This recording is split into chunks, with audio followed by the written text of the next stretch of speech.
Bienvenue à ce webinaire de présentation de l'identité nationale de santé et du référentiel national d'identité de finance à destination des professionnels médico-sociaux.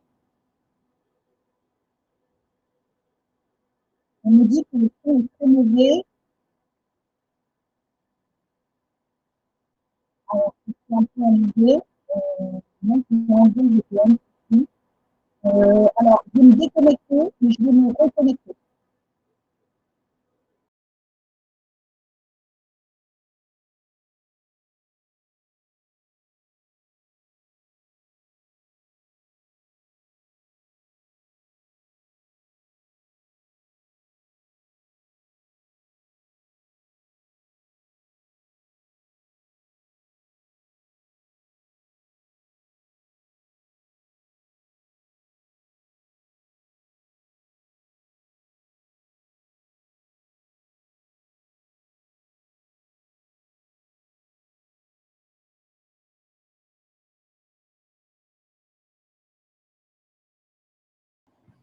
Bonjour à tous, j'espère que le son est un petit peu meilleur. Je vais vous partager mon écran. Parfait, on me dit que le son est bon. Désolée pour ce petit impondérable technique, mais il valait mieux le régler de suite plutôt que vous ayez un son de mauvaise qualité. Donc, bienvenue à tous à ce webinaire de présentation de l'identité nationale de santé et du référentiel national d'identito-vigilance à destination des établissements et structures médico-sociales. Je vous propose qu'on attende quelques minutes pour laisser aux retardataires le temps de se connecter, puisque vous étiez 36 inscrits et il y a 7 personnes seulement, malheureusement. Bon, de toute façon, ne vous inquiétez pas, on va quand même faire le webinaire, même si le taux de participation n'est pas très satisfaisant, évidemment. En attendant les éventuels retardataires, vous voyez ici les bonnes pratiques à respecter au cours de ce webinaire. Vous ne pouvez pas vous exprimer à l'oral. Par contre, n'hésitez pas à poser vos questions dans le chat. On y répondra pendant les sessions questions-réponses. Le support de présentation, vous le trouverez sur l'espace collaboratif Grive de l'Agora Social Club. On ne peut pas l'envoyer par mail, il est trop lourd, il ne passe pas sur de nombreuses messageries.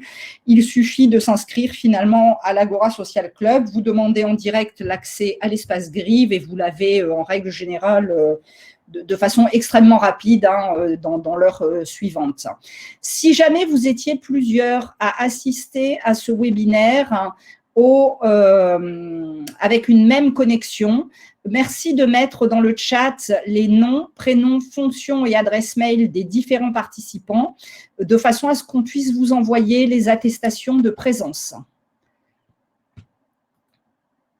Voilà. Eh bien, écoutez, il est 14h04, je vous propose de démarrer.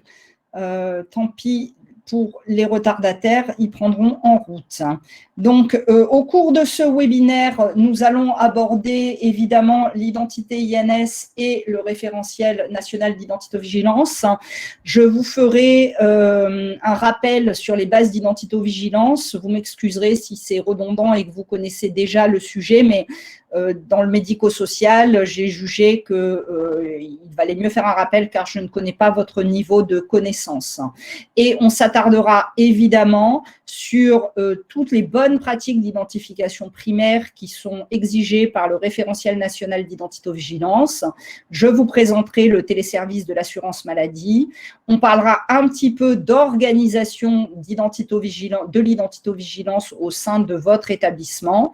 Et enfin, on terminera par comment mettre en œuvre finalement ce projet identité nationale de santé au sein de votre structure. Vous aurez sur l'espace Agora Social Club, donc vous aurez ce document à votre disposition. Sur cette diapositive, vous avez tous les documents qui peuvent vous intéresser. et à chaque fois, il y a des liens hypertextes. Donc, il vous suffira de cliquer sur le titre du document pour pouvoir accéder au document en direct. Voilà. Et je vous propose de rentrer tout de suite dans quelques éléments de contexte. Depuis le 1er janvier 2021, toutes les données de santé doivent être référencées avec l'identité nationale de santé, donc le matricule INS et les traits d'identité de référence. Ce projet INS est un des projets socles de la feuille de route du numérique en santé, ce qu'on appelle Ma Santé 2022 finalement. Pourquoi socle? Parce que si l'on ne partage pas une identité commune entre professionnels de santé, on ne peut pas mettre en œuvre tous les éléments de partage et de coordination qui sont dans ce projet Ma Santé 2022. Pour vous donner un exemple extrêmement simple, l'espace numérique de santé, donc qui est l'espace au service du citoyen, n'est accessible que si le citoyen a une identité nationale de santé. Voilà. Alors, c'est très bien, cette identité nationale de santé, elle nous permet de mettre un peu en valeur et au premier plan l'identitovigilance. Et c'est plutôt bien parce que ça fait un certain nombre d'années que les professionnels de santé, en particulier les professionnels hospitaliers, puisque ces établissements sont un petit peu plus matures en termes de qualité, sécurité des soins, regretter que l'identitovigilance ne soit pas traitée comme une autre vigilance réglementaire telle que la pharmacovigilance, l'hémovigilance, etc. En effet, les erreurs d'identité sont toujours au premier plan des événements indésirables.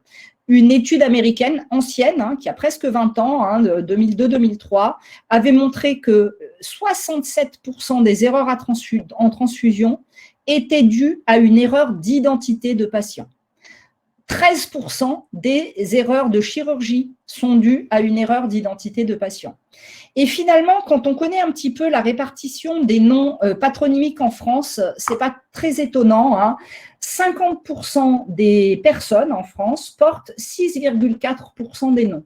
Et vous voyez tout de suite que finalement, identifier un usager par son nom, ça ne suffit pas.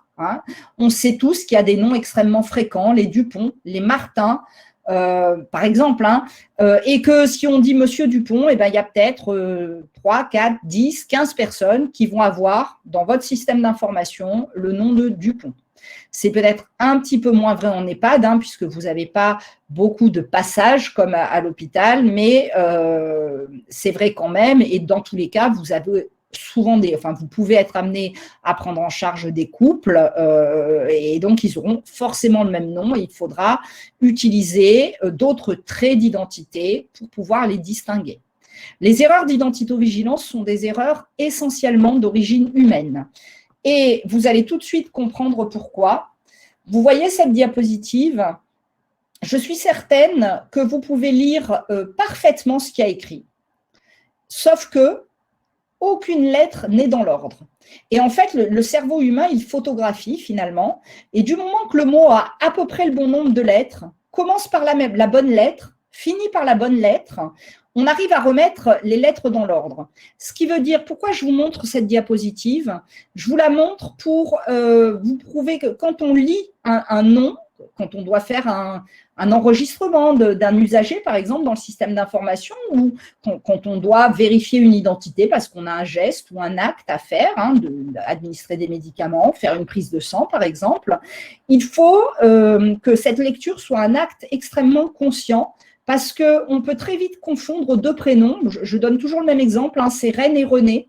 Reine et René, ça s'écrit presque pareil, il y a une lettre d'écart. Si on n'est pas extrêmement attentif quand on va lire l'identité, on peut se tromper. Alors, notre identité nationale de santé, elle est très intéressante pour le partage et l'échange. Pourquoi? Parce que c'est une identité qui est unique et qui est pérenne, permanente, pour un usager. Elle est donc utilisée pour référencer les données de santé et le référencement de ces données par l'identité nationale de santé va permettre de faciliter l'échange et le partage de données de santé entre les professionnels qui participent à la prise en charge.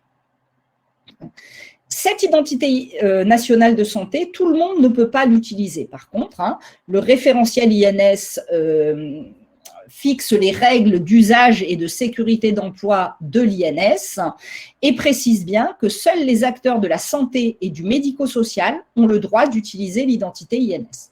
Qu'est-ce que ça va vous apporter concrètement dans la vie de tous les jours? Aujourd'hui, vous n'avez pas encore l'identité INS. Prenons l'exemple de Madame Morvan, qui est connue dans son EHPAD comme Jeanne Morvan. Malheureusement, Madame Morvan chute et doit aller aux urgences à l'hôpital. Elle arrive à l'hôpital à l'heure actuelle avec les documents de l'EHPAD, on va dire, elle s'appelle Madame Morvan, Jeanne, et son nom de naissance, c'est Maë, et voilà sa date de naissance. L'hôpital, avant de la créer, va la chercher dans le système d'information, et il ne va pas trouver de Madame Morvan Jeanne. Chez lui, elle n'existe pas, donc il va la recréer. Et il va donc finalement créer un doublon. Pourquoi? Parce que le premier prénom de Madame Morvan, son prénom officiel de l'état civil, c'est pas Jeanne, c'est Joséphine. Mais toute sa vie, elle a utilisé Jeanne comme prénom usuel. Vous voyez? Et donc à l'hôpital, qu'est-ce qui s'est passé? On a cherché Morvan Jeanne, on ne l'a pas trouvée, on l'a recréée. Et donc cette usagère va être prise en charge finalement, elle va avoir deux dossiers, elle va avoir un doublon de dossier à l'hôpital, ce qui peut potentiellement altérer la qualité de sa prise en charge. Pourquoi? Parce qu'il y a peut-être des éléments dans le premier dossier dont l'équipe soignante n'aura pas connaissance et qui auraient permis d'améliorer sa prise en charge. Avec l'identité INS, Madame Morvan Jeanne, elle est connue à l'EHPAD par son identité nationale de santé, donc Morvan, nom de naissance Maë, premier prénom Joséphine, second prénom Jeanne, mais elle utilise Jeanne comme prénom utilisé. Madame Morvan arrive à l'hôpital, l'hôpital fait appel au téléservice pour récupérer l'identité nationale de santé, va récupérer la même identité donc qu'à l'EHPAD, donc un, il n'y a pas de doublon, et deux, comme l'identité est identique entre les deux établissements et qu'elle est qualifiée, les échanges de données entre l'EHPAD et le centre hospitalier vont être grandement facilités, avec possibilité, par exemple, d'intégration automatique du compte-rendu d'hospitalisation dans le dossier unique informatisé de l'EHPAD. Voilà. Je vous disais tout à l'heure, n'hésitez pas à poser vos questions dans le chat s'il y a des choses pas claires. Hein. Je vais regarder ça. Voilà, je vois le chat en même temps et je pourrai répondre à vos questions. Donc, je vous disais tout à l'heure que l'identité nationale de santé a une utilisation réglementée. Donc, uniquement les acteurs de la santé et du médico-social peuvent utiliser cette identité nationale de santé. Avant de rentrer dans le vif du sujet du RNIV, je vais vous faire quelques rappels d'identitovigilance de façon très, très brève, hein, mais pour on parte tous sur le même niveau de connaissance. L'identitovigilance, qu'est-ce que c'est? C'est tout ce qui est mis en œuvre dans un établissement, donc l'organisation, les moyens qu'on va mettre pour fiabiliser l'identification de l'usager à toutes les étapes de sa prise en charge. On distingue classiquement l'identification primaire de l'identification secondaire. L'identification primaire, ça regroupe l'ensemble des opérations qu'on va réaliser pour attribuer à un usager un dossier unique, on va dire une identité unique. Alors, dans un système d'information, certes, mais si c'est un dossier papier, le fait de rechercher si on n'a pas déjà un usager avec exactement la même identité, si on ne l'a pas, de le créer, si on a fait une erreur, de modifier l'identité, tout ça, ça constitue l'identification primaire. Il y a une petite nouveauté là qui est amenée par l'INS et le RNIV, c'est qu'on demande également d'attribuer un niveau de confiance aux données enregistrées. On le verra tout à l'heure et c'est une étape extrêmement importante.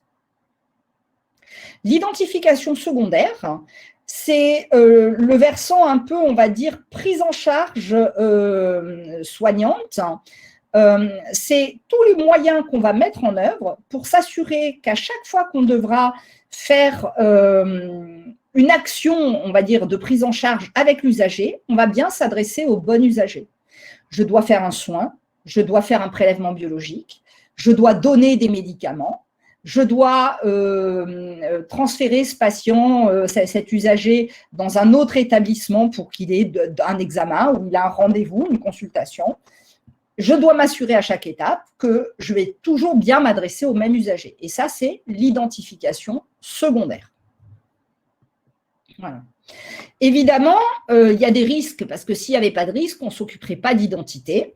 Je vais vous parler brièvement des risques ciblés sur l'identification primaire, hein, puisque au cours de ce webinaire, on ne va pas parler d'identification secondaire, on va parler uniquement d'identification primaire, puisque c'est centré sur l'identité nationale de santé.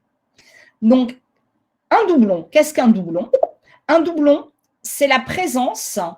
un doublon, c'est la présence de plusieurs dossiers pour un seul usager.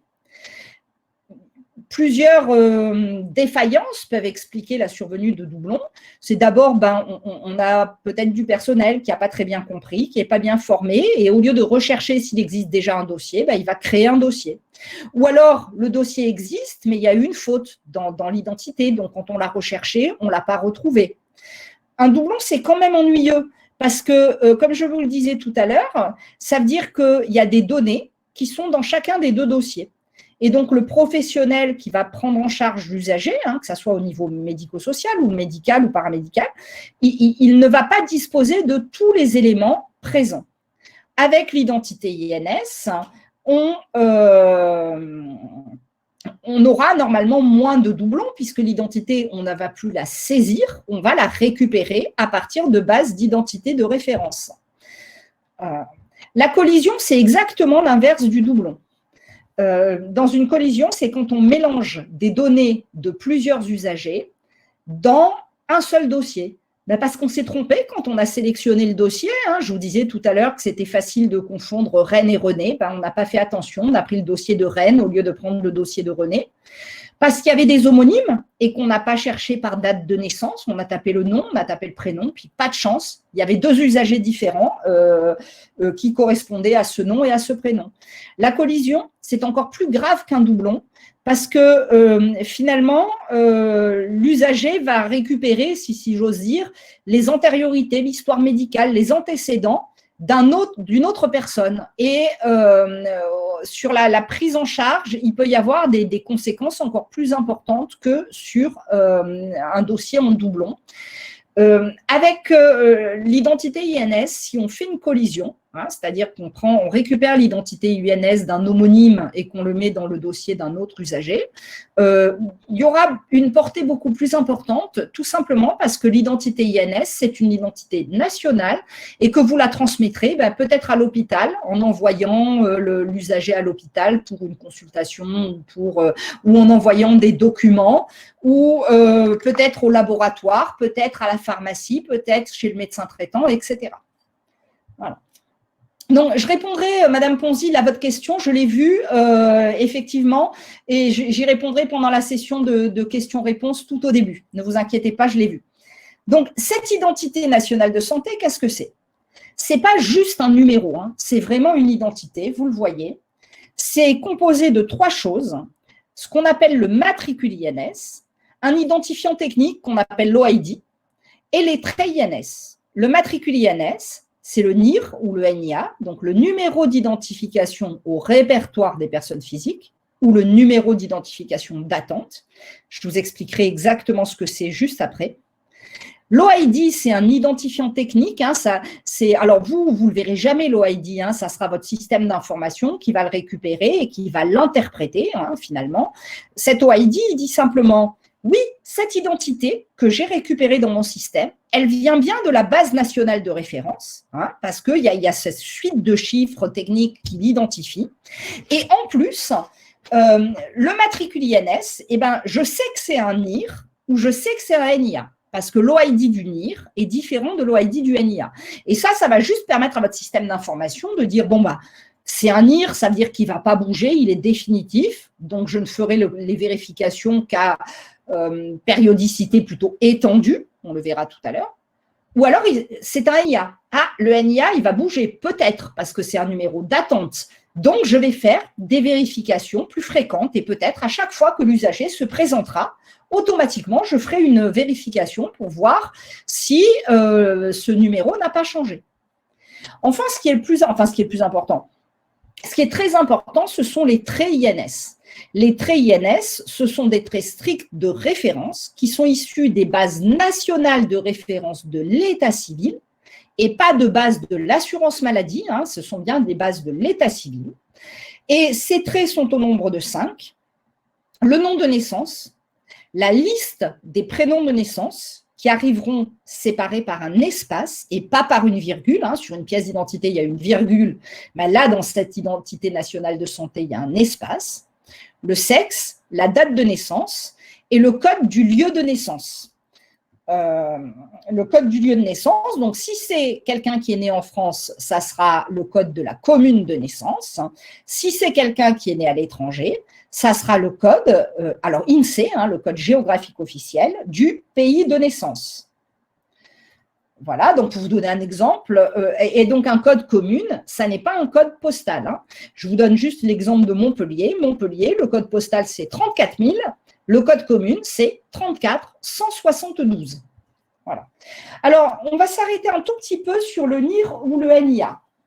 Donc, quand on est en France, donc vous voyez, c'est cette flèche état civil, ou quand on est à l'étranger mais qu'on vient travailler en France et qu'on cotise à l'assurance maladie, les identités sont rassemblées dans une base de référence qui est le RNIPP, donc Répertoire national d'identification des personnes physiques, pour les gens qui naissent en France, ou le SNGI, Système national de gestion des identités, pour les gens qui sont inscrits par l'assurance maladie, donc ceux qui sont nés à l'étranger. Quand on arrive dans cette base, il y a un numéro qui nous est attribué. C'est le NIR d'emblée pour les gens qui sont nés en France. Et pour les gens qui sont immatriculés par l'assurance maladie, on attribue d'abord un NIA, numéro d'identification d'attente, et une fois que des vérifications ont été faites au niveau des bases nationales d'état civil pour s'assurer qu'il n'y avait pas d'erreur, que ce numéro, on ne l'a pas donné à quelqu'un d'autre, à ce moment-là, ce NIA, il va se transformer en NIR. Il devient NIR. Il peut changer en devenant NIR, mais dans 99% des cas, la structure du numéro ne change pas. Ce numéro, donc le NIR ou le NIA, on peut l'utiliser il est utilisé dans différentes situations. Il est utilisé par un employeur pour identifier et immatriculer un employé. Il est identifié par les impôts pour nous faire payer les taxes. Il est utilisé par la sécurité sociale, c'est alors le numéro de sécurité sociale, ce qui nous permet qui permet aux professionnels de santé de se faire rembourser les soins.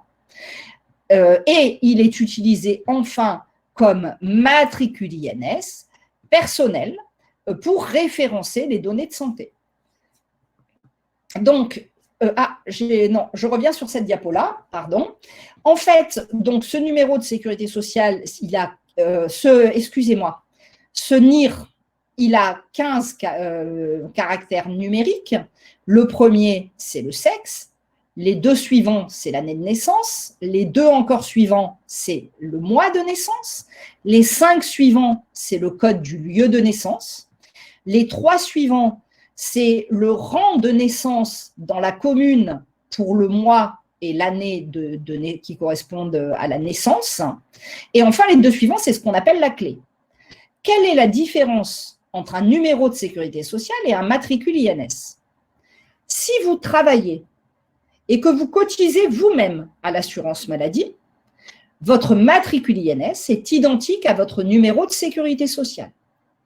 Par contre, prenons l'exemple des enfants qui sont assurés par leurs parents, mais ils sont nés en France, mais ils ne travaillent pas, ils ne cotisent pas à l'assurance maladie, ce sont des enfants, et ils sont assurés par leurs parents. À ce moment-là, pour un enfant, le numéro de sécurité sociale, ça sera celui du parent qui l'assure, mais il aura quand même un matricule INS personnel. Et l'immense différence finalement, ce qu'il faut vraiment retenir entre matricule INS et numéro de sécurité sociale, c'est qu'un même numéro de sécurité sociale peut correspondre à plusieurs usagers, le papa et ses enfants par exemple, tandis qu'un matricule INS ne correspond toujours qu'à une seule personne. Le papa, il aura son matricule INS et les enfants, ils auront le leur qui sera différent. Il faut savoir que 8 jours après la naissance, on peut connaître déjà le matricule INS. C'est le temps que les infos qui ont été déclarées à l'état civil soient bien remontées à la base de référence. Et un enfant, 8 jours après sa naissance à peu près, a bien un matricule INS personnel. Donc, je vous ai présenté dans cette diapositive l'identité nationale de santé, mais on ne peut pas l'utiliser telle qu'elle, cette identité nationale de santé. Pour l'utiliser, il faut qu'elle soit qualifiée. Qualifiée, ça répond à 2 conditions inclusives. La première chose, c'est que l'INS, évidemment, doit être récupéré ou vérifié en interrogeant le téléservice de l'assurance maladie. Ça veut dire qu'on ne peut pas saisir une identité INS. C'est quelque chose d'informatique, si vous voulez, qui se fait, ce qu'on appelle un téléservice.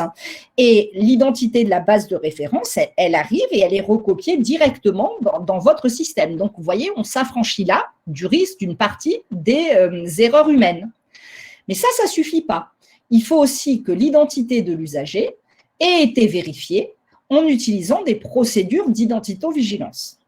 Ça, c'est très important. Si votre identité INS, votre INS ne répond pas à ces 2 conditions, vous ne pouvez pas utiliser le matricule INS et l'identifiant technique pour référencer ou échanger ou partager des données de santé. Ce matricule, on ne peut l'échanger que si l'identité est qualifiée, c'est-à-dire procédure d'identito-vigilance pour vérifier l'identité de l'usager et interrogation du téléservice pour récupérer l'identité nationale de santé. Donc, et finalement, vous voyez cette première partie, l'identité de l'usager doit avoir été vérifiée par des procédures d'identito-vigilance. Finalement, c'est toute la genèse du référentiel national d'identito-vigilance dont on va parler maintenant. Alors, ce référentiel d'identito-vigilance, il a été élaboré par les référents régionaux en identito-vigilance, alors qui venaient tous effectivement du sanitaire, de l'hôpital, parce que l'identito-vigilance à l'hôpital, on s'en occupe depuis un peu plus de 20 ans. Ailleurs, c'est un petit peu nouveau, donc il n'y avait pas vraiment d'experts et forcément, du coup, ce sont des experts hospitaliers qui ont rédigé le document. Enfin, qui l'ont rédigé, qui l'ont proposé au ministère de la Santé, bien évidemment. Voilà. Donc, il a été rédigé par ces référents régionaux en identito-vigilance après sollicitation par le ministère de la Santé pour qu'on décrive des règles opposables à tous, des règles assez précises, qui définissent finalement comment je vais vérifier une identité, et pas que, évidemment, on va le voir, mais pour que tout le monde fasse la même chose, puisque jusqu'à présent, il n'y avait pas de référentiel. Donc, finalement, à l'hôpital, c'était plus ou moins vérifié en fonction de la maturité des hôpitaux. Les procédures étaient différentes entre les régions et dans d'autres structures, l'identito-vigilance, par exemple, on n'avait pas vraiment entendu parler. Ce référentiel est opposable, il est constitué d'exigences et de recommandations. Les exigences système d'information sont opposables à vos éditeurs, et les exigences pratiques professionnelles, elles, vous sont opposables à vous en tant que professionnels de santé et du médico-social. Il comporte également des recommandations, donc ça c'est mieux si vous faites comme ça, mais ça n'est pas obligatoire, à la fois système d'information et pratique professionnelle. Les 3 premiers volets du RNIV, vous les retrouvez dès à présent sur le site du ministère de la Santé. Vous avez le lien dans le support. Et on attend début avril, normalement 2021, une publication au journal officiel par arrêté ministériel. On attend une version 2 du référentiel INS, et à cette version 2 du référentiel INS seront annexés les 4 premiers volets du RNIV et le guide d'implémentation de l'INS à l'usage des éditeurs. Voilà. Voici les 7 volets existants actuels du RNIV. Ça va s'enrichir probablement d'un 8e volet qui va parler des outils de parcours et des outils régionaux. Hein. On est en train de travailler dessus. Ce qu'il faut pour vous, alors le volet 0, c'est un peu l'identito-vigilance pour les nuls, c'est 3-4 pages qui disent à quoi ça sert l'identito-vigilance, pourquoi c'est important, etc., avec vraiment des règles très générales. Pour vous, dans le médico-social, vous avez 2 volets qui sont opposables. Le volet 1, donc qui est le volet qui est opposable à tous, et le volet 3, qui est la mise en œuvre de l'identito-vigilance dans ce qu'on a appelé les structures non hospitalières. Le volet 3, c'est une déclinaison beaucoup plus légère du volet établissement de santé, plus légère pour plusieurs raisons. La première, c'est que dans le secteur médico-social, on fait moins d'actes à risque qu'à l'hôpital, donc ce n'est pas la peine peut-être de mettre exactement les mêmes barrières. Et l'autre raison, c'est que il ne faut pas calquer finalement une organisation hospitalière aux structures médico-sociales. Hein. Ce n'est pas les mêmes modes de fonctionnement, ce n'est pas les mêmes professionnels, ce n'est pas le même nombre de personnel, etc. Donc, c'est quelque chose de beaucoup plus léger. Tout ça, c'est encore en train, il y a des petits détails qui sont encore en train d'évoluer. Vous trouvez les éléments d'information, on essaie de vous informer en temps réel, enfin autant que possible, hein, dans l'espace collaboratif GRIV de l'Agora Social Club. Et on fait toujours un point actualité dans les newsletters du GRIV.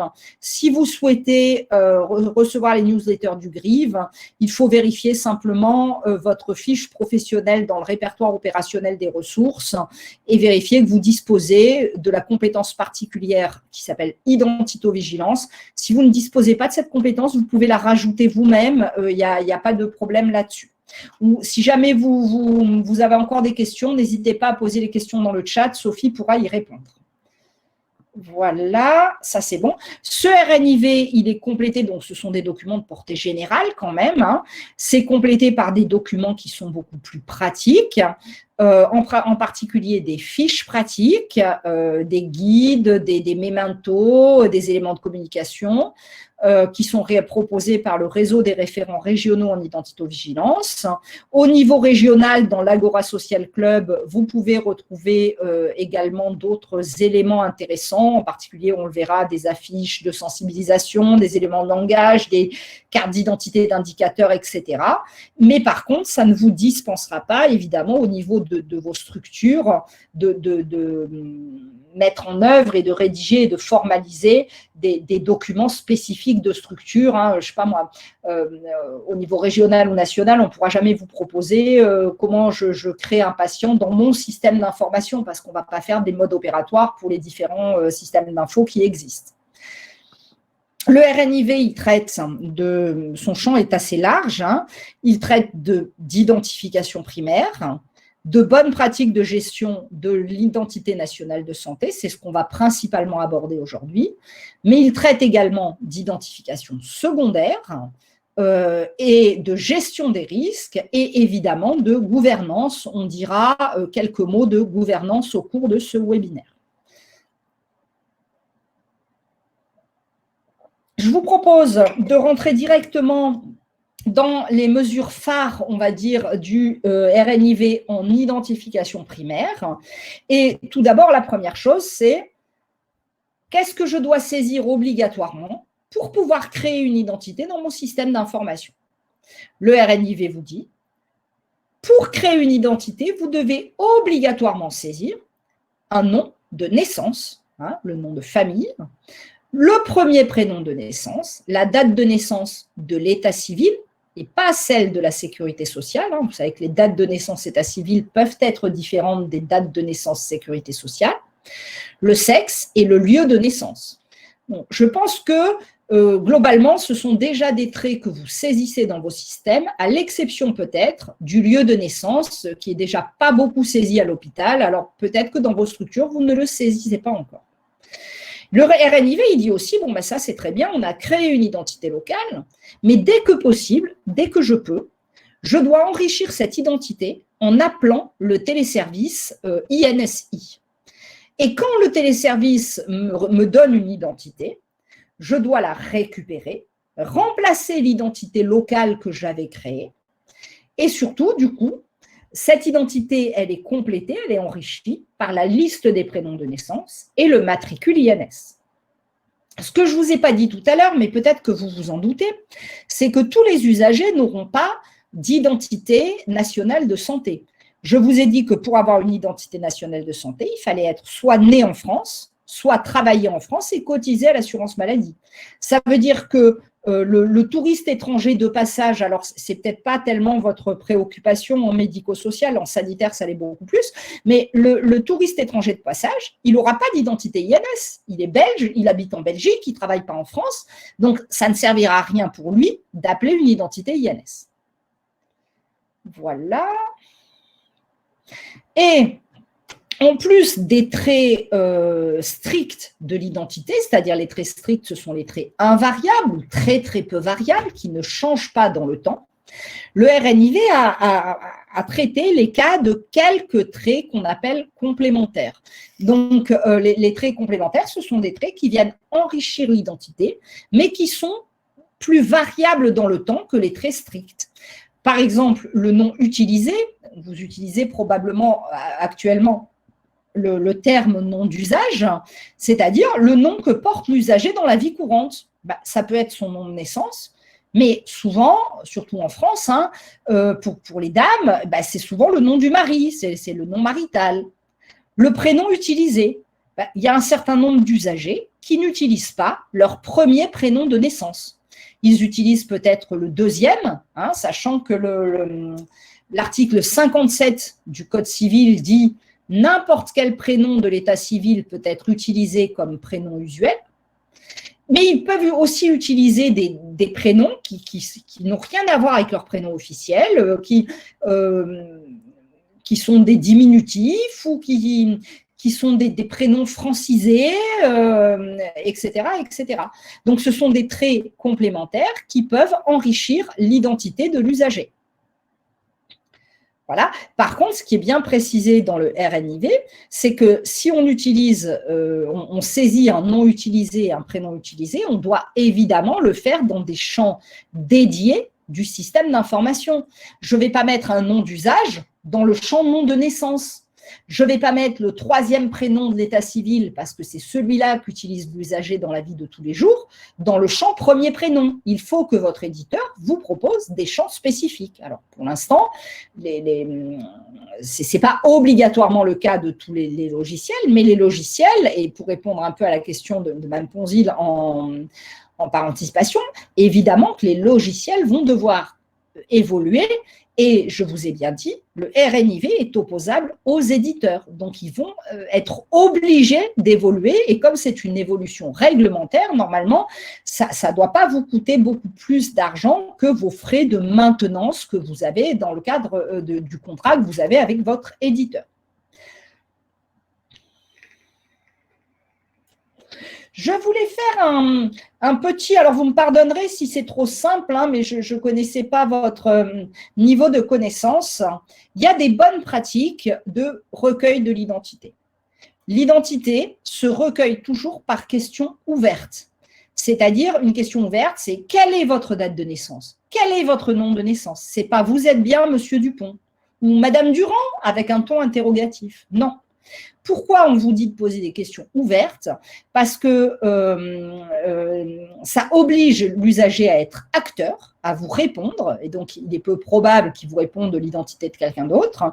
Quand on utilise une question fermée, si l'usager n'a pas bien compris, parce qu'il est peut-être âgé, parce que peut-être qu'il est un peu sourd, et peut-être qu'il n'a pas envie de vous faire répéter. Donc vous allez lui dire « Monsieur Dupont », il n'a pas compris, il va quand même vous dire oui pour vous faire plaisir. Et vous allez partir sur Monsieur Dupont alors que c'était Monsieur Durand. Très, très important, il y a pas mal d'événements indésirables, en tout cas à l'hôpital, qui sont dus à ça. Donc, première chose, c'est la question ouverte. Surtout quand on ne connaît pas l'usager, quelqu'un que vous accueillez, il faut vraiment lui poser une question ouverte. Ensuite, pour éviter de sélectionner le mauvais patient dans votre système d'information, il y a des méthodes de recherche préconisées. ce qui est préconisé, c'est de toujours taper en premier la date de naissance. Alors, je vous donne 2 exemples ici. Premier exemple, la recherche a été faite par le début du nom et le début du prénom. Et puis, pas de bol, vous voyez, dans la base, il y a 2 patients, 2 usagers qui ont quasiment le même nom et le même prénom, Oliver Manuel, Oliver Manuela. Et la date de naissance, effectivement, ils ont 5 ans d'écart, mais vous voyez que les chiffres à l'œil, on peut confondre si on va un peu vite, etc. Si par contre, j'ai tapé la date de naissance en premier, 20-08-68, mon œil il distingue bien plus facilement Dupont-Marc d'Oliver Manuela, vous voyez. Donc, toujours la date de naissance en premier et on évite énormément d'erreurs. On évite énormément d'erreurs, même si ce n'est pas intuitif, même si au début, on a envie de taper le début du nom et du prénom, même si dans votre outil, il faut faire 2 clics de souris pour aller au champ date de naissance parce que c'est le 3e et pas le premier de l'écran de recherche. Il faut vraiment respecter cette consigne de chercher par date de naissance en premier. Le RNIV insiste bien là-dessus également. Et ne jamais taper le nom et le prénom en entier. Parce que si vous avez fait une erreur, je ne sais pas moi, au lieu d'écrire Valentin en prénom, vous êtes trompé, vous avez mis Volentin, VE au lieu de VA, parce que on n'a pas fait attention, le doigt a glissé, on était pressé, etc. Si vous tapez Valentin en entier, vous ne trouverez jamais Volentin. Tandis que si vous avez tapé la date de naissance et puis juste la première lettre du prénom, vous allez le retrouver et vous allez vous dire, ah ben oui, tout correspond, c'est le même. J'avais fait une faute, quelqu'un avait fait une faute quand il a enregistré l'identité. Donc ça, ce sont des petites choses qui permettent d'éviter de créer des doublons et ce qui permet d'avoir souvent une base de bonne qualité. Donc, on a… je n'aurais pas dû vous montrer ça en premier. Enfin, c'est pas grave. Je vais vous montrer celle-ci en première. On a recherché notre usager dans la base. On ne l'a pas trouvé. On est sûr qu'il n'est pas là. On a bien recherché. Il faut donc lui créer une identité. Parce qu'on a décidé qu'avant d'appeler le téléservice, on allait créer une identité localement. Peut-être parce que votre outil, il n'a pas encore évolué et il ne vous permet pas d'appeler le téléservice. Il y a des règles de saisie qui sont à respecter. Elles sont présentes sur la diapositive. Les noms et prénoms doivent être saisis en majuscules. On n'utilise pas d'accent, pas de caractères spéciaux, pas de caractères diacritiques, pas de cédille, pas de tréma, etc. Par contre, s'il y avait des tirets ou des apostrophes dans l'identité, on les conserve. Et évidemment, on n'utilise pas d'abréviation. Jean-Baptiste, c'est J-E-N-Baptiste. Ce n'est pas J.Baptiste ni J-Baptiste, etc. Parce que si vous utilisez des abréviations, la personne qui va chercher derrière, elle ne saura pas exactement quelle abréviation vous avez utilisée. Donc, elle ne va pas le retrouver et elle va créer un doublon. Et après, il faut traiter les doublons. Ça prend du temps, donc ça coûte de l'argent et il y a du risque quand même usager. Donc, j'ai créé mon identité numérique locale. Qu'est-ce qu'il faut que je fasse maintenant? Je vais faire appel au téléservice INSI. Donc, soit au moment de la création du dossier, soit vous avez des usagers qui sont connus.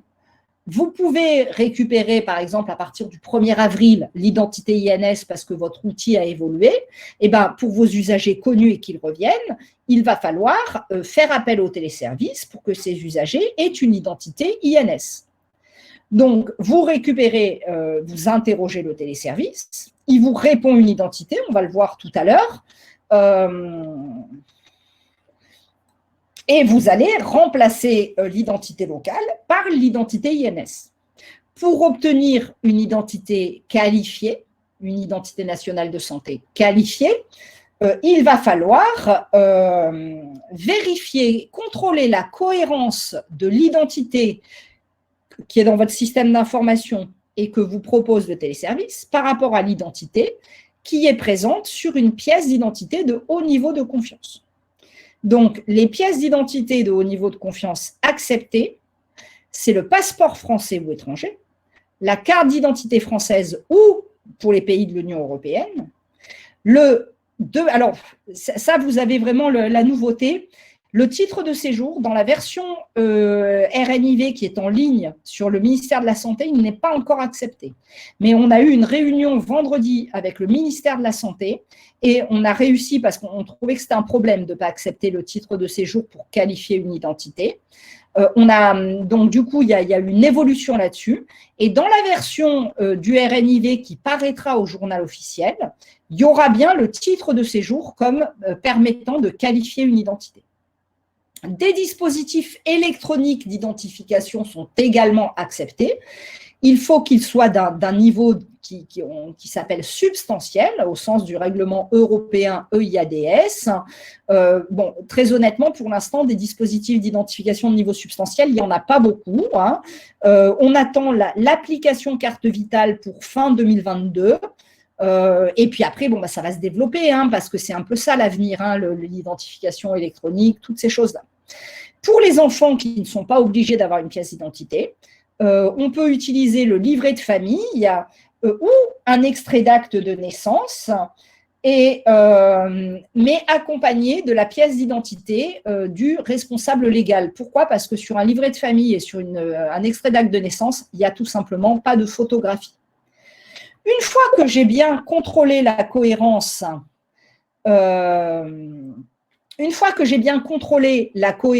de mon identité locale ou de l'identité INS avec l'identité de la pièce d'identité, à ce moment-là, je valide mon identité. Hein, vos outils vont devoir évoluer pour permettre cette validation. Et j'obtiens donc une identité INS qualifiée, qui est la meilleure des identités. Ça, on l'a vu. Il y a certains cas, évidemment, où on ne peut pas utiliser d'identité INS. Si on a un doute sur l'identité alléguée de l'usager, alors à mon avis, ce n'est pas courant en EHPAD, c'est peut-être courant, en tout cas à l'hôpital, ça arrive, et je pense que dans d'autres secteurs médico-sociaux, ça peut arriver également. Donc, si on a un doute, on se dit, bah, l'usager, il me dit qu'il s'appelle comme ça, mais moi, je ne pense pas que c'est son identité. Je ne sais pas, il a l'air d'avoir 50 ans, et puis la date de naissance, l'âge calculé, c'est 20 ans. Ou il m'a donné une carte de sécurité sociale, il me dit que c'est la sienne, le numéro commence par 2, et puis lui, c'est un homme, et il me dit vraiment que c'est sa carte à lui. Si on a un doute, à ce moment-là, il ne faut pas appeler le téléservice. Dans les cas légaux d'anonymat, donc là, c'est au niveau des structures médico-sociales, c'est la PMI et l'EXAPA, par exemple, qui sont concernés. On n'appelle pas non plus le téléservice pour récupérer une identité INS, puisqu'on est dans un cas légal d'anonymat. Enfin, il y a certains usagers qui ont ce que j'ai appelé ici des identités particulières. Des gens qui, dans la base nationale d'état civil, n'ont pas de date de naissance. C'est-à-dire, en gros, la date de naissance, c'est 00/00/année. Ce sont ces usagers-là qui ont, par exemple, 31/12/année sur la pièce d'identité et 1er janvier/année sur la carte vitale. Il y a également un certain nombre d'usagers qui n'ont pas de nom ou pas de prénom. Il y a 600 000 usagers dans la base INSEE qui n'ont pas de date de naissance, 100 000 usagers qui n'ont pas de prénom et environ 10 000 usagers qui n'ont pas de nom. Ça veut dire que le champ est vide. Or, tout à l'heure, je vous ai dit, la saisie d'un nom de naissance et du premier prénom de naissance sont obligatoires pour créer une identité. Donc, vous voyez bien que pour ces patients-là, ces usagers-là qui n'ont pas de date de naissance, de nom ou de prénom, ou qui ont une date de naissance qui n'est pas un format date, dans l'identité INS, vous ne pourrez jamais l'intégrer, l'identité INS, dans vos systèmes d'information. Ce qui veut dire que le téléservice doit évoluer pour faire lui-même des transformations. C'est prévu courant 2021. Et tant que le téléservice n'aura pas évolué, pour ces usagers qui n'ont pas de nom ou pas de prénom, ou une date de naissance en 0, vous ne récupérerez pas d'identité INS. Ça, ce n'est pas possible. Bon, je vais passer à une diapo un peu plus complexe. Je vous rassure, c'est la plus complexe de tout le diaporama. Après, on reviendra à des choses simples, mais il fallait absolument que je vous en parle, évidemment, parce que le RNIV dit l'utilisation de statut de l'identité est obligatoire. Alors, qu'est-ce que c'est un statut de l'identité? Un statut, c'est un niveau de confiance. Et le RNIV distingue 4 statuts différents de l'identité. Le statut de base, celui qui est attribué par défaut. Lorsqu'on crée une identité localement dans notre système, c'est le statut identité provisoire. C'est le statut de plus bas niveau de confiance. Ça veut dire que l'usager m'a dit « je m'appelle Oliver Manuela », j'ai saisi Oliver Manuela, mais je n'ai pas vu de pièce d'identité, donc j'ai peut-être fait des fautes en saisissant Oliver Manuela, et je n'ai pas contrôlé finalement les dires de l'usager par rapport à un document officiel. Ça, c'est le statut identité provisoire. Maintenant, Oliver Manuela, vous l'interrogez, pouvez-vous me donner votre pièce d'identité? Elle vous présente sa pièce d'identité et vous vérifiez Oliver Manuela sur la pièce d'identité, sur la carte nationale d'identité, par rapport à ce que vous avez saisi. C'est exactement la même chose, il n'y a pas d'erreur. À ce moment-là, vous pouvez valider l'identité qui passe au statut identité validée, qui est quand même une identité de confiance puisque vous l'avez vérifiée par rapport à une pièce d'identité. Deux autres statuts permettent de renseigner finalement sur l'origine de l'identité. Si l'identité, j'ai appelé mon téléservice, il m'a proposé l'identité d'Oliver Manuela, j'ai dit oui c'est bon, c'est Oliver Manuela, donc je l'enregistre dans mon système, mais je ne l'ai pas saisi, j'ai dit ok sur l'identité que m'a proposé le téléservice. À ce moment-là, le statut de l'identité est récupéré, ça veut dire cette identité a été récupérée par interrogation du téléservice. Et je contrôle l'identité récupérée Oliver Manuela par rapport à la pièce d'identité d'Oliver Manuela. C'est la même chose, il n'y a pas de souci. Je valide et j'obtiens le statut de plus haut niveau de confiance qui est le statut identité qualifiée, qui est le seul qui permette d'utiliser le matricule INS pour référencer, échanger et partager des données de santé. Voilà. L'utilisation des statuts, je répète, est obligatoire. Le RNIV parle également d'attributs, en particulier de 3 attributs, dont l'utilisation est facultative, recommandée mais facultative. L'attribut identité homonyme, il sert à attirer l'attention de l'utilisateur qui va travailler sur les identités, les rechercher, les sélectionner, en disant attention, dans la base, il y a 2 personnes qui ont des identités très proches. Ça veut dire que quand je vais travailler sur cette identité, la rechercher, la sélectionner, pour mettre un document dans le dossier, par exemple, etc., il faut que je fasse particulièrement attention à ne pas me tromper de personne. Les 2 autres attributs, identité douteuse et fictive, en tout cas en EHPAD, je pense qu'il y a moins d'intérêt à les utiliser. Identité douteuse, ça peut être intéressant dans d'autres secteurs du médico-social.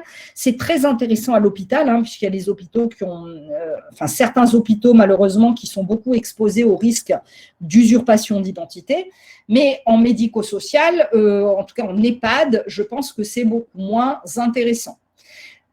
L'utilisation, la présence en tout cas de ces attributs identité douteuse ou identité fictive interdisent l'appel au téléservice et ne permettent d'avoir une identité que provisoire. Si vous avez une identité douteuse, elle ne peut pas être validée. Si vous avez un doute, c'est que vous n'avez pas vu la pièce d'identité. Vous voyez par exemple, et comme vous ne pouvez pas appeler le téléservice puisque c'est interdit, elle ne pourra être ni récupérée ni qualifiée, votre identité. Bon, si ce point sur, excusez-moi, sur les statuts n'étaient pas très clairs, n'hésitez pas à poser des questions dans le chat. Enfin, si utiliser l'identité INS dans notre référentiel identité, c'est bien, mais ça ne sert pas à grand-chose. Ce qui est important, c'est que l'identité INS, elle soit utilisée pour référencer nos données de santé. Donc, qu'est-ce qu'il doit y avoir obligatoirement sur les données qu'on va produire, qui seront des prescriptions, qui seront des lettres, des courriers pour le médecin traitant, par exemple, ou toute autre chose qu'on va pouvoir produire. Obligatoirement, il faut qu'il y ait le nom de naissance, le premier prénom de naissance, la date de naissance et le sexe, à minima. Quand on a une identité qualifiée et qu'on a de la place sur les documents, c'est-à-dire qu'il ne s'agit pas d'une étiquette, à ce moment-là, il faut absolument qu'il y ait le matricule INS en plus. Alors, vous voyez, et puis quand à la pharmacie, par exemple, l'ordonnance arrive et le pharmacien il doit finalement récupérer cette identité INS quand il va délivrer les médicaments. Vous imaginez bien que ressaisir tout ça et ressaisir un NIR ou un NIA qui est une suite de chiffres, c'est un peu à risque d'erreur. Et c'est pourquoi l'Agence du numérique en santé travaille actuellement sur un data matrix identité INS. Vous en avez l'exemple ici. Pour donner les spécifications. Ce qui veut dire que, alors c'est tout nouveau, c'est pas paru encore, hein, ça c'est en cours de travail, je vous donne vraiment vous êtes up to date avec ces informations-là. Ce qui veut dire que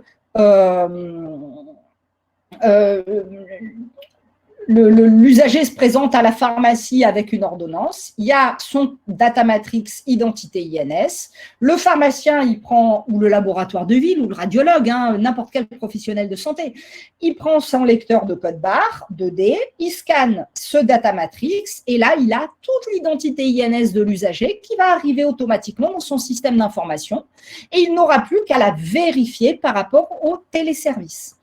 Alors, je vous propose, oui, ce que j'oubliais de vous dire là sur cette diapo, c'est simplement, évidemment, le RNIV a parlé des traits minimums à afficher, à imprimer. Rien ne vous empêche d'en imprimer et d'en afficher plus. Hein. Ça, c'est à minima. Vous pouvez tout à fait rajouter le nom utilisé, le prénom utilisé, la liste des prénoms, le code du lieu de naissance. Vous êtes complètement libre là-dessus. Voilà. Ce que je vous propose, c'est qu'avant d'aborder le téléservice assurance maladie, je vais répondre aux 3 questions qui sont dans le chat. Donc, pour les ESMS, l'usage de l'INS sera lié au logiciel DUI. Or, la plupart de ces solutions ne permettent pas de vérifier et d'enregistrer l'INS. Alors, sur la carte CPS, vous allez voir, la réponse est oui, on va le voir juste après. Donc, de toute façon, oui, tant que vos logiciels n'ont pas évolué et ne peuvent pas interroger le téléservice et ne sont pas compatibles INS, eh bien, vous ne pouvez rien faire. Vous êtes dépendant de vos éditeurs. On le verra dans la dernière partie de la présentation qui est sur le projet INS RNIV. Et je répondrai à la question en détail sur la question sur la carte CPS juste après. Tiret apostrophe, faut-il reprendre les identités de nos usagers résidents ou devons-nous passer par le téléservice afin que l'identité se mette à jour?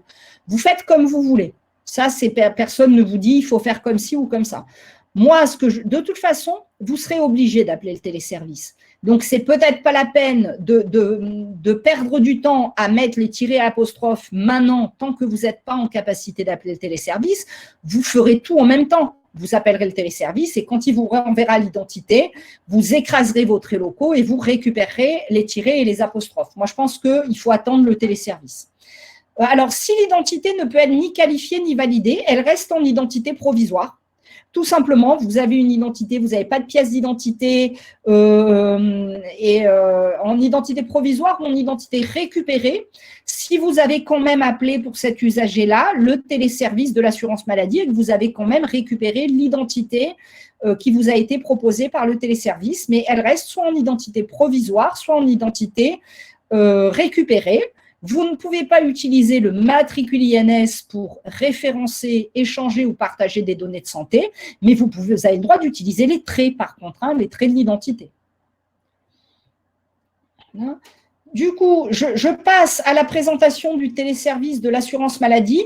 S'il y a d'autres questions, n'hésitez pas, je vous vois en même temps et je réponds au fur et à mesure. Voilà. Donc, le téléservice de l'assurance maladie permet 2 opérations. Une opération de récupération de l'identité INS et une opération de vérification de l'identité INS. Aujourd'hui, il est nécessaire que chaque professionnel qui doit interroger le téléservice soit doté d'une carte CPX nominative. Ça veut dire carte et lecteur de carte, hein, puisqu'il faut bien un lecteur pour pouvoir lire la carte. Pour mai 2021, on attend la possibilité d'interroger le téléservice par certificat serveur. Hein. C'est très probable, on attend encore l'avis définitif de la CNIL. Maintenant, pour avoir un certificat serveur, il faut aussi contractualiser avec l'Agence du numérique en santé et il faudra probablement faire une procédure d'auto-homologation, hein, qui est une procédure administrative. Je ne peux pas trop vous en dire plus là-dessus parce qu'on n'a pas encore les détails. Donc, très honnêtement, si vous avez 3, 4, 5, 6, 10 cartes CPX à commander nominatives, c'est peut-être plus simple d'acheter 10 lecteurs et de commander 10 cartes CPX que d'essayer d'avoir un certificat serveur qui va vous demander la procédure d'auto-homologation, ce n'est pas léger. Maintenant, si vous avez 400 cartes CPX, j'exagère, hein, mais à commander, à ce moment-là, effectivement, ça vaut le coup de faire les démarches pour avoir un certificat serveur. Mais bon, je répète, hein, ça ne sera pas avant mai, le certificat serveur. On aborde l'opération de récupération de l'identité INS. Soit on peut interroger le téléservice par lecture de la carte vitale, soit on peut interroger le téléservice par saisie des traits. Lecture de la carte vitale, ça utilise la carte vitale comme support, mais l'identité qui vous sera ramenée, je répète encore, c'est bien l'identité nationale de santé, ce n'est pas l'identité de la sécurité sociale, hein, c'est l'identité de la base d'identité de référence. Si vous n'avez pas la carte vitale, ou vous pouvez aussi choisir d'interroger le téléservice par saisie des traits, le RNIV demande de privilégier la carte vitale, mais enfin, si ce n'est pas possible, vous interrogerez par saisie des traits. Il faut saisir à minima le nom de naissance, un des prénoms de naissance, la date de naissance et le sexe. Le téléservice, il va vous répondre s'il a une seule identité qui correspond aux éléments que vous avez saisis. Il ne vous proposera jamais une liste d'identités en vous disant, tiens, il y en a 3-4 qui ressemblent, dis-moi laquelle est la bonne. Ça a été interdit par la CNIL. S'il y a plusieurs identités qui correspondent aux critères de saisie, le téléservice, il va vous dire plusieurs réponses possibles, précisées. Donc, à ce moment-là, il faudra rajouter d'autres prénoms, rajouter le code du lieu de naissance. Maintenant, il y a des usagers, ceux qui sont nés à l'étranger, en fait, hein, où il y a quand même des homonymes parfaits dans la base INSEE, ce qui veut dire que pour ces gens-là, vous ne pourrez récupérer l'identité INS que si vous faites la lecture de la carte vitale.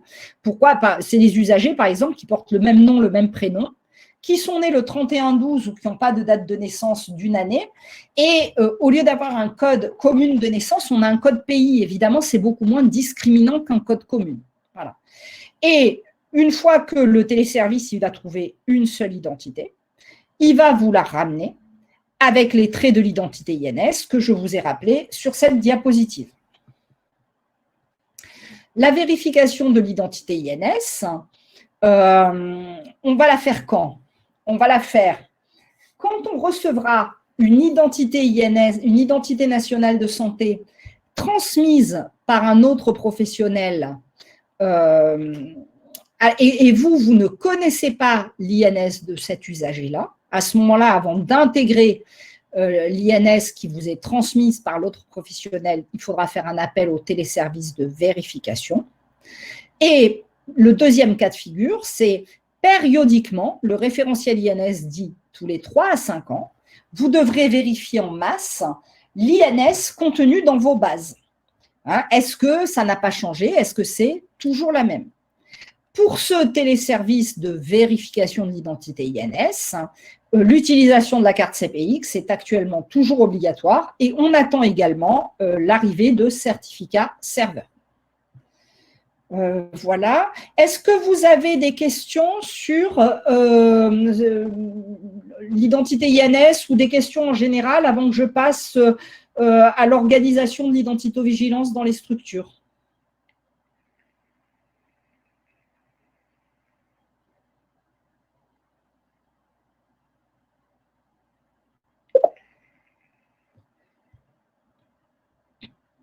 Ok. Alors, je poursuis du coup. Je poursuis. Donc, le RNIV, je vous ai dit, il parle d'identification primaire, il parle d'identité INS, mais il parle aussi d'organisation. Et c'est un petit peu normal. Hein, et on va vous demander d'organiser l'identito-vigilance dans vos structures. Et pas que. Hein, on demande à la région d'organiser aussi l'identito-vigilance au niveau régional. Donc, qu'est-ce qu'il faut avoir en… Alors, le certificat serveur ne signifie-t-il pas de demande nominative? Dans ce cas, qu'en est-il de la protection des données personnelles? En fait, il y a le certificat serveur, mais dans toute la procédure d'auto-homologation qu'on vous demande de faire, elle vise à prouver que vous, à l'intérieur de votre structure, vous saurez qui a interrogé à quel moment le certificat. Je donne un exemple. Vos systèmes d'information, ils doivent vous donner des données, vous proposer des données historisées, ce qui veut dire qu'on saura très bien en allant sur l'identité, par exemple, que tel jour à telle heure, c'est tel utilisateur qui était connecté avec son login, son mot de passe sécurisé, qui s'est connecté sur l'identité de cet usager et qui a appelé le téléservice.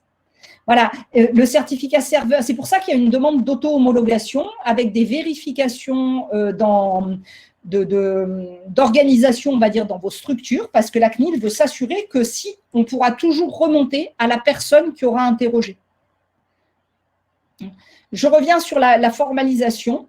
Donc, ce qu'on vous demande, c'est d'avoir un comité et une cellule d'identito-vigilance dans vos structures qui peuvent être confondus. Vous êtes des petites structures, le comité d'identito peut faire office de cellule opérationnelle. Donc, le comité, c'est une instance stratégique. La cellule opérationnelle, c'est une instance opérationnelle. À l'hôpital, ces deux structures doivent être bien séparées. Dans le monde médico-social, elles peuvent être confondues. Vous avez moins d'accueil, il y a moins de passages, les activités sont moins à risque et il est probable, comme il y a moins d'identité saisie, etc., qu'il y ait besoin de moins de personnel pour intervenir sur les identités. Ce comité d'identito, ce n'est pas obligatoirement quelque chose à créer ex nihilo.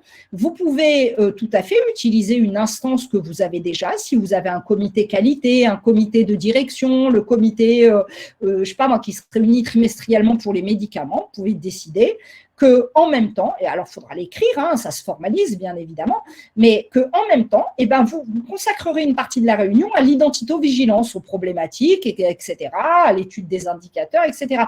Ce n'est pas la peine de créer quelque chose en plus. Hein. L'idée, ce n'est pas de faire une usine à gaz des comités et des commissions, c'est d'avoir quelque chose de pragmatique et de réaliste hein, dans les structures. Ce qu'il est très important de nommer, par contre, c'est un référent d'identito-vigilance. Alors, le référent d'identito-vigilance, c'est à quoi ça sert finalement?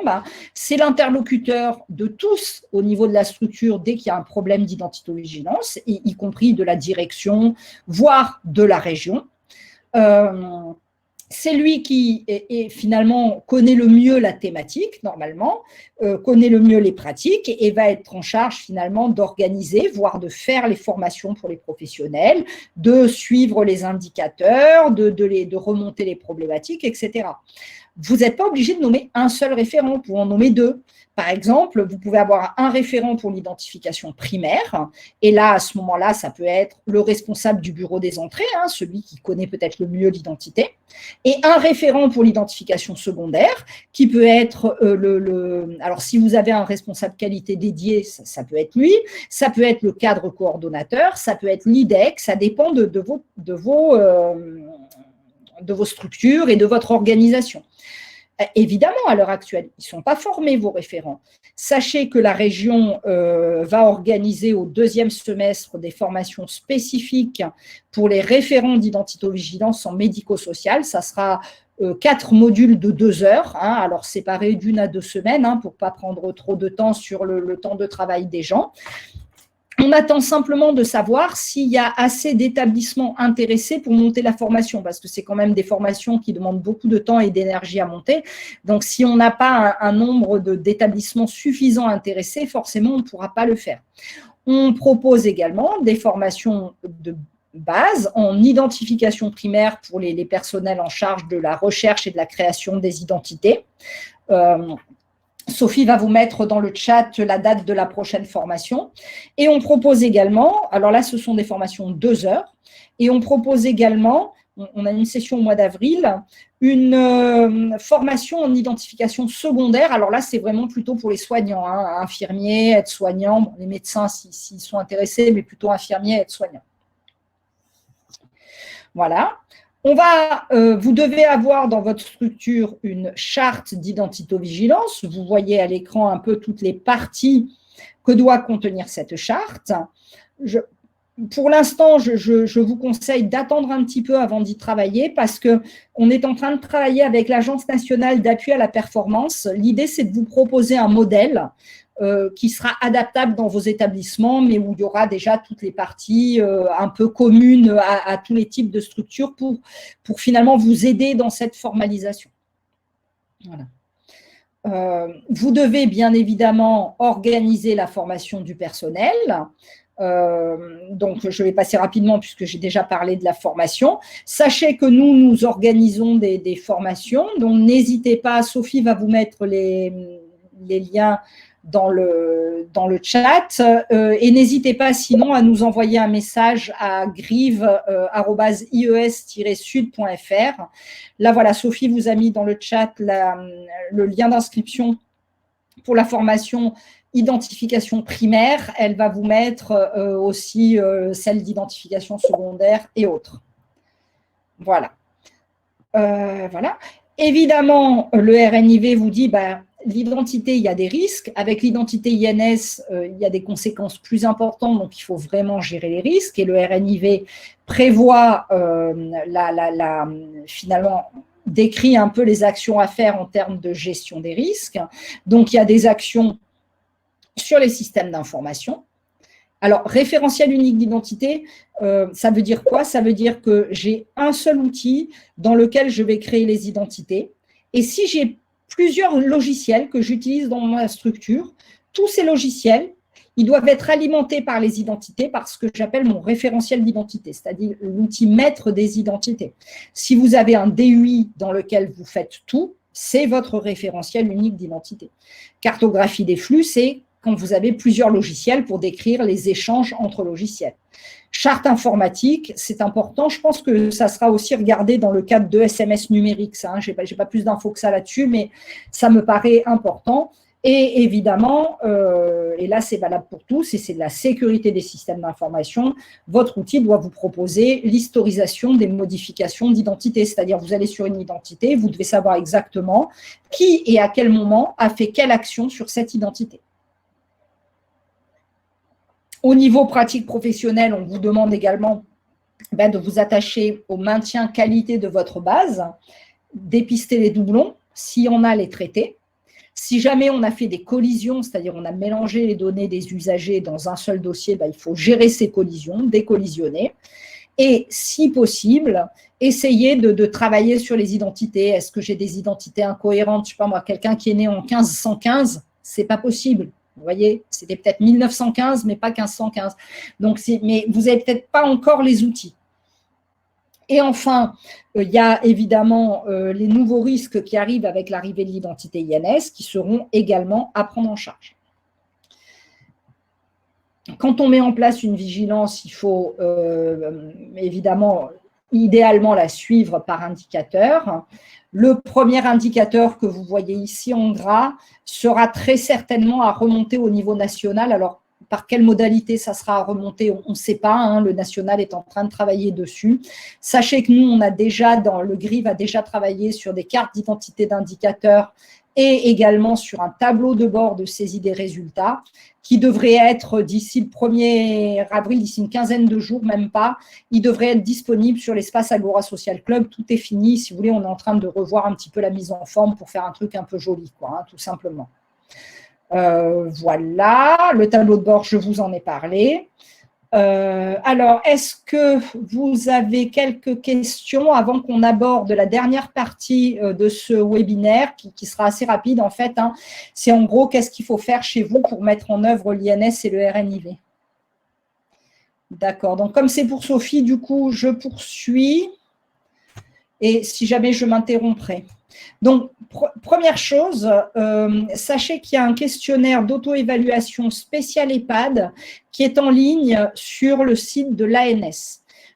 Moi, je vous conseille d'utiliser ce questionnaire parce que ça vous permet déjà de vous poser les bonnes questions et surtout de faire un état des lieux. Et une fois que vous avez rempli le questionnaire, il y a un onglet plan d'action qui s'alimente automatiquement et qui va vous dire, voilà les actions qu'il faut faire. Et du coup, ça vous fait une bonne base finalement pour être sûr, c'est très détaillé, hein, mais du coup, vous êtes sûr de ne rien oublier dans vos actions. Voilà. Première chose, évidemment, votre outil doit évoluer. Hein. Il doit évoluer et, excusez-moi, hein, pour pouvoir appeler le téléservice, contenir l'ensemble des champs obligatoires, disposer des statuts d'identité et disposer de la fonctionnalité de validation des identités. Ça, ce sont les 4 évolutions majeures qui sont attendues. Il y en a d'autres, un peu moins importantes, mais et tant que votre outil n'a pas évolué, forcément, vous ne pourrez pas appeler le téléservice. Ce qui ne doit pas vous empêcher de faire votre état des lieux des pratiques, de commencer à former et à sensibiliser le personnel, au contraire. Au niveau système d'information, vous devez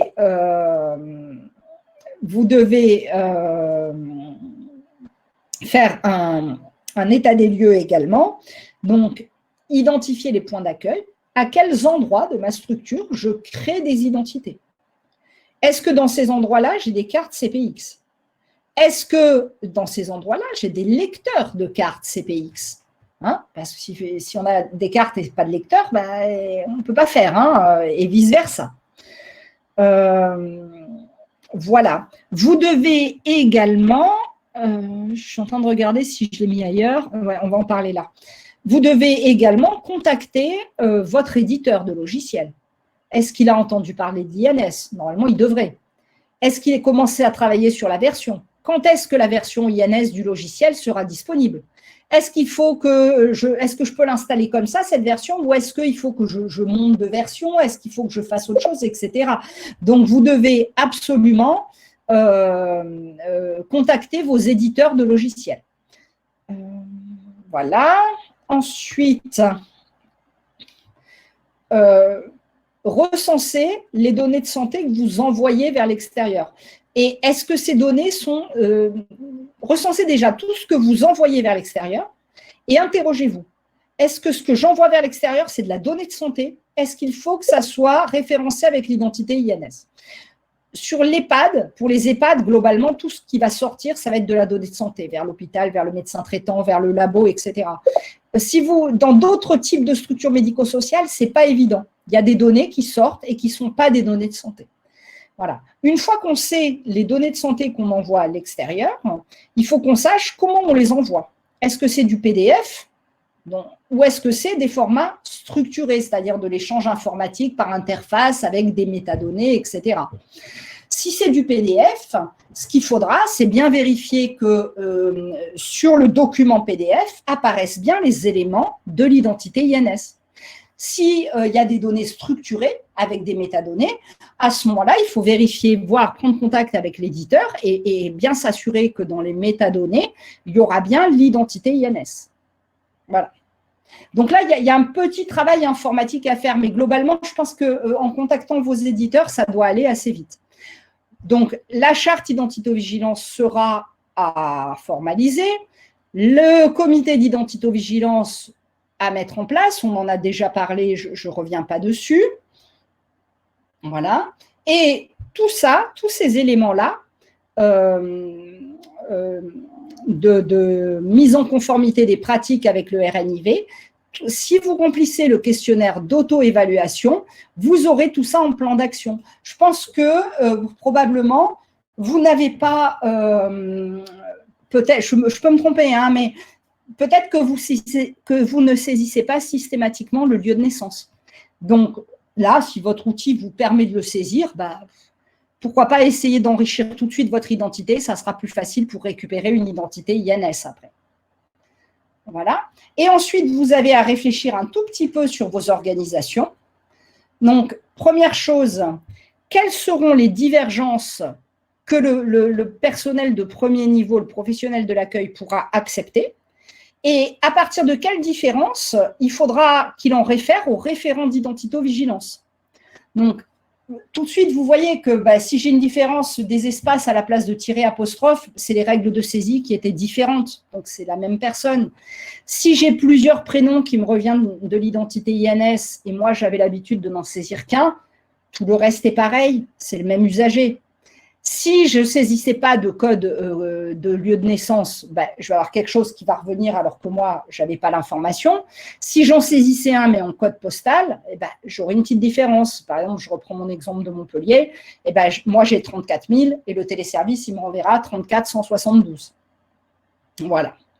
Donc ça, mais globalement, pour les EHPAD, c'est pas c'est plus simple que pour les établissements de santé de façon très claire parce que vous n'avez pas d'accueil tous les jours. Hein. Enfin, ça m'étonnerait que vous ayez 5 admissions par jour. À mon avis, si vous en avez 5 ou 6 par mois, c'est peut-être le maximum.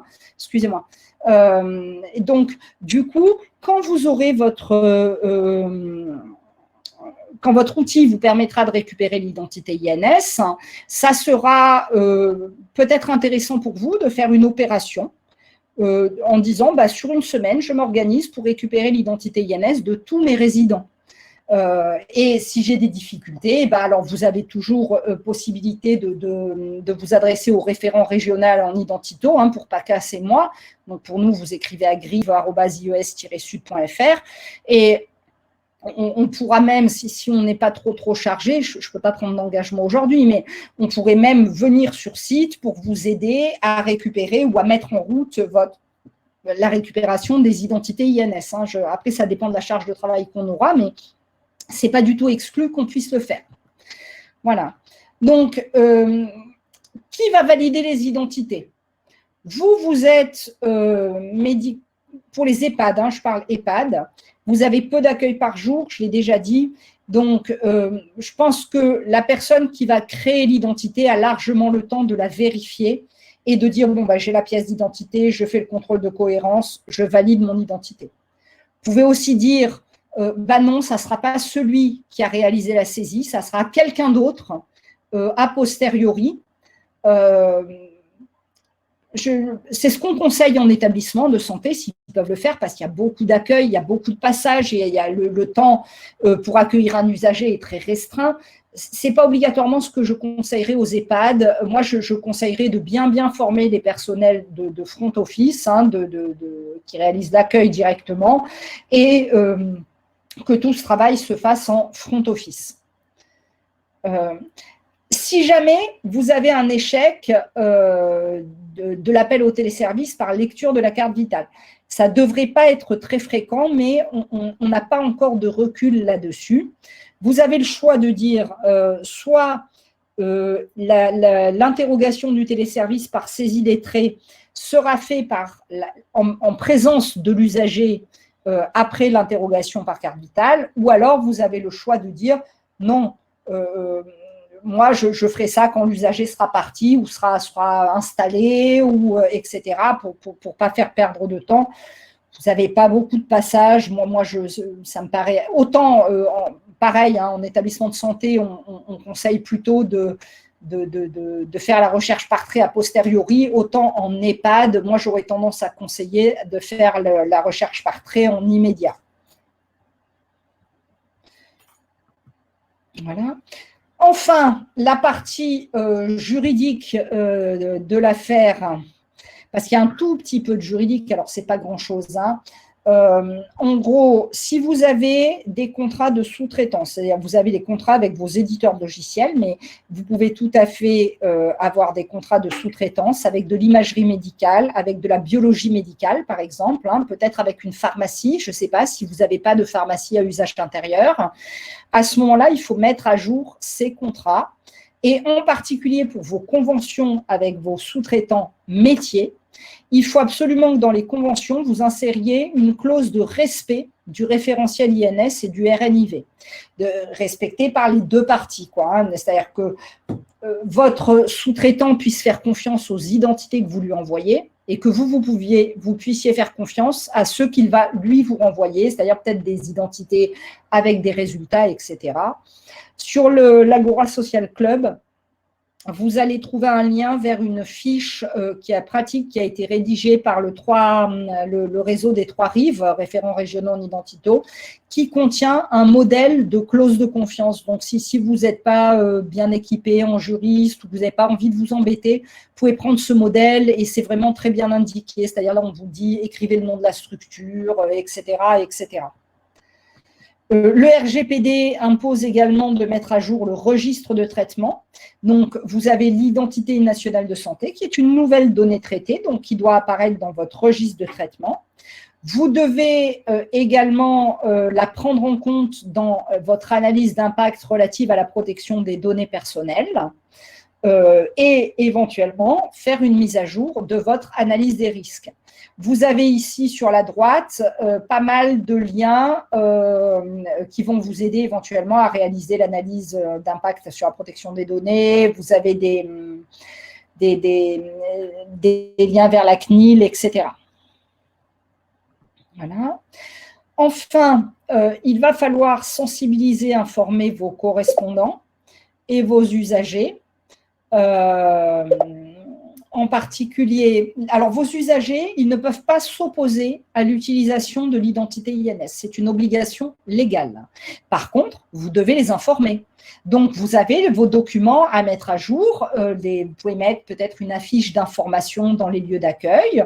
S'il y a un contrat de vie ou je ne sais pas, excusez-moi, comment ça s'appelle, il va falloir indiquer dedans que vous utilisez l'identité INS.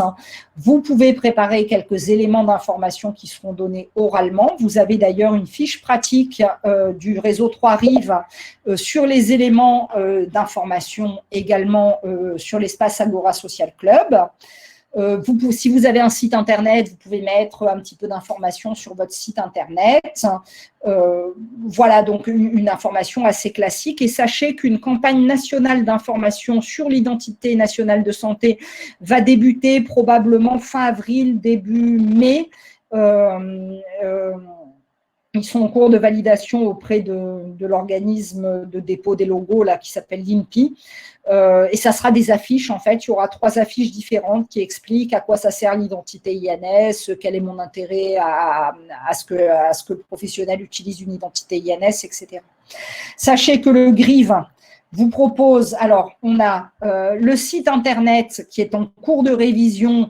Pour l'instant, il est un peu ancien, le site grive-paca.org, mais on est en train de faire un truc très sympa, alors qui sera plutôt à l'usage des usagers, puisque pour les professionnels de santé, on préfère utiliser l'Agora Social Club.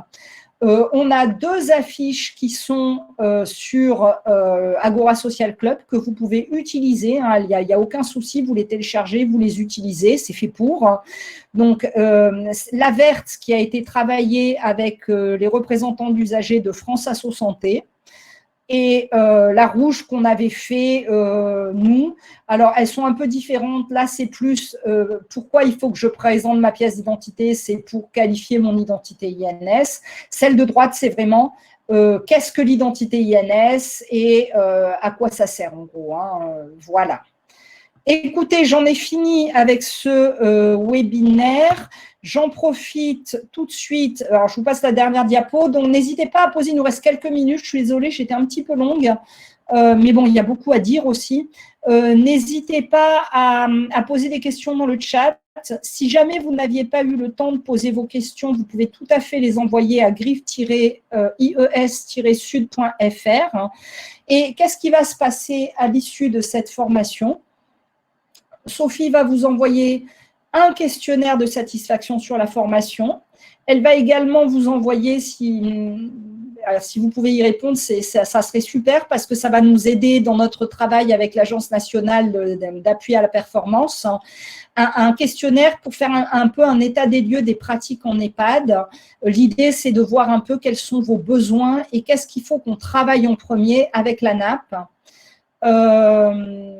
Ensuite, un petit quiz qui est assez ludique, vous verrez, il y a quelques questions alors qui sont assez simples, hein, je vous rassure, ce n'est pas des choses pièges, pour voir un petit peu ce que vous avez retenu de la formation. Et enfin, je vous invite à télécharger le questionnaire d'auto-évaluation sur le site de l'ANS. Ce support de formation, on va le mettre en ligne sur Agora Social Club avant la fin de la journée. Et voilà. Alors, pour Madame Ponzil, y a-t-il des formations à distance pour les professionnels? Oui, on va faire des formations à l'identification primaire. Hein. Donc, je crois, Sophie a dû mettre la date, il me semble que c'est le 15 avril. Vous avez le lien d'inscription dans le chat. Pour l'identification secondaire, excusez-moi, pareil, on a une formation d'1 heure le 13 avril, il y a le lien dans le chat.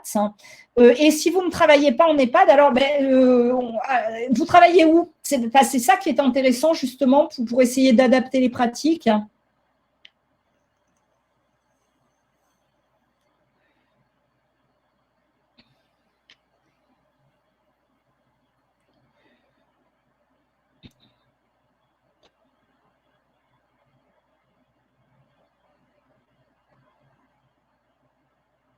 MAS, IME, ITEP, CMPP, CALMS. Alors, je pense qu'il y a des choses qui sont peut-être SI de mon objet. Ok. Ce qu'il faudrait peut-être qu'on fasse là pour donner des choses plus pragmatiques, je vous propose qu'on pourrait se caler une petite réunion d'échange avec Mme Ponzil et Monsieur Lefebvre pour que je réponde à des questions peut-être de façon plus ciblée.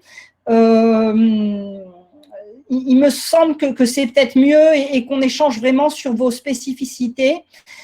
Sophie Berthaud va vous contacter. Alors, on fera peut-être 2 réunions pour que chacun ait bien les éléments, pour vous proposer des créneaux d'1 heure et plus après si on a besoin d'en refaire. Pas cette semaine, peut-être soit la semaine prochaine, soit d'ici une quinzaine. Il faut voir avec les agendas. Et comme ça, parce que vous avez des problématiques peut-être plus spécifiques. Et justement, moi, ça m'intéresse aussi puisque je travaille avec la NAP. Les EHPAD, enfin, je ne vais pas dire que ce n'est pas compliqué, mais ça ressemble beaucoup à un établissement sanitaire, une EHPAD. Et justement, les autres structures médico-sociales, c'est un peu différent. Et on est en recherche justement de cas d'usage pour travailler avec vous. Donc, au contraire, c'est vraiment parfait qu'on puisse échanger directement.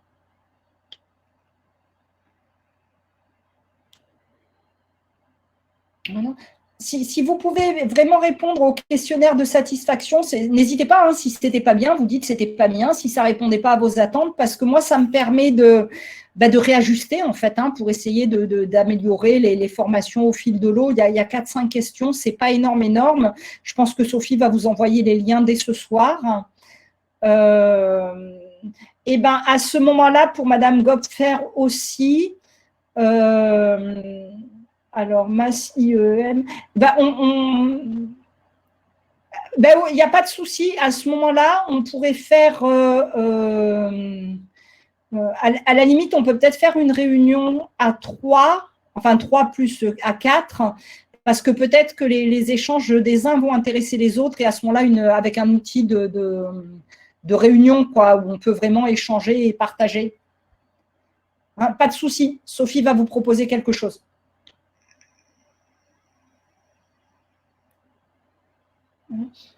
Ce que vous pouvez faire aussi, c'est déjà inscrire vos professionnels aux formations identification primaire, hein, pour les professionnels qui gèrent les identités dans le système d'information.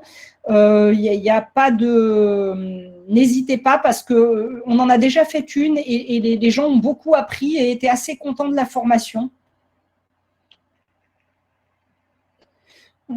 Mais écoutez, s'il n'y a plus de questions, je vous propose d'en rester là pour ce webinaire.